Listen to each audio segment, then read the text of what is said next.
It's funny you mentioned Trent because a tweet here says, what is Alexander-Arnold doing apart from making inaccurate crosses? And when I spoke to David James just last week, and he thinks that Trent should be rested, Gary. Does Klopp have that luxury?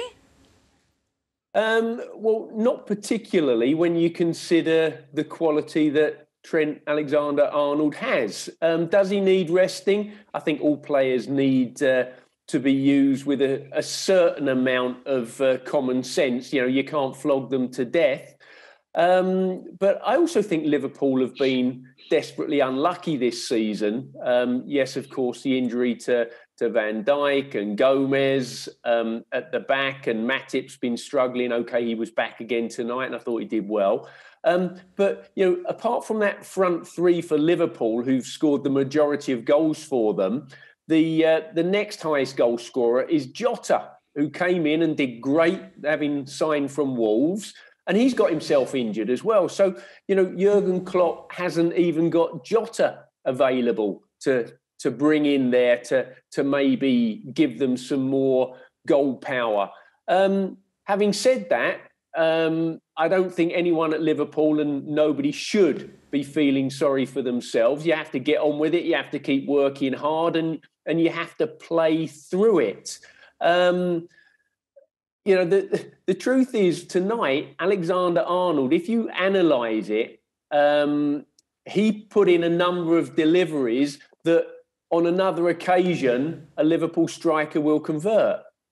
Okay, I don't think that his crosses across the entire game or his delivery into the box across the entire game was as good as it has been at certain phases in the past.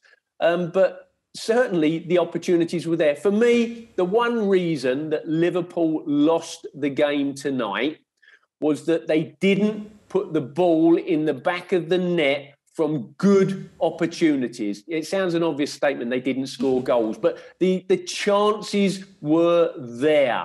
They created the chances. If I'm analysing my side, if it's Liverpool, I'm saying we created enough good quality chances to score. On another occasion, we will score 2 or 3 or 4 of those.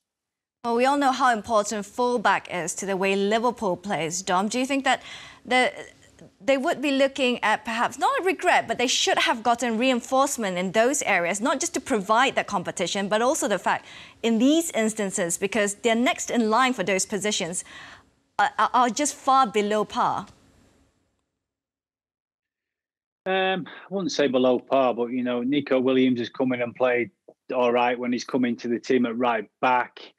Yeah, they haven't got a lot of quality. They've more tried to bring some youngsters in that they can bed in and then give them the opportunities. But when you've got players like Trent Alexander-Arnold and Robbo, you know, it's very difficult to leave these two out. These are two of the fittest players in the league. There's no two ways about it. If you put them stats up against anyone, they are so fit.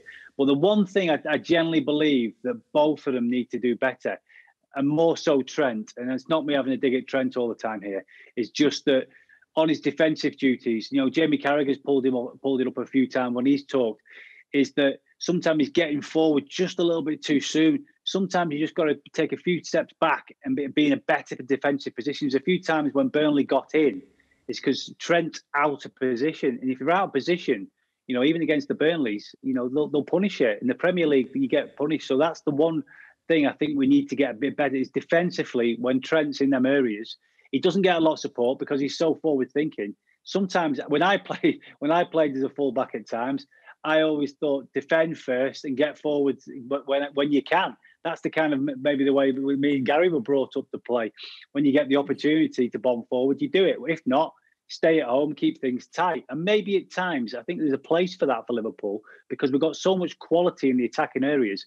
Just in certain games, just change your style a little bit. You don't have to bomb on every single game. That seems to be the way that football's being played at the minute. But just sometimes just slow things down and give yourself more opportunities. And sometimes you'll get more time on the ball if you do that. You said Niko Williams done well. Would you put him as a starter instead of Trent then for this period of time? No, I don't think Trent's done poor enough to be left out or anything like that. Niko Williams is a good young player, and he's had some opportunities, and he will get more opportunities. But Trent's a good player. I just think that it's just a conversation about his positional play. I think Trent's one of the best fullbacks in probably world football. You know, the awards he's won and everything he's achieved. But I still think there's a place for him to improve on his defending, because if that's where you're going to play as a right back, you have to be able to defend as well. Gary played there, you know, he played in that position, so we can talk more about that right back position. But it's a specialist position now because they're so forward thinking. The other side of it is you have to be able to defend. Can he defend brilliantly? At the moment, he's not doing that great, but the improvement will come. I'm sure it will, because he puts so much effort into everything, and he's a great player. It's just about making the right decisions in certain games.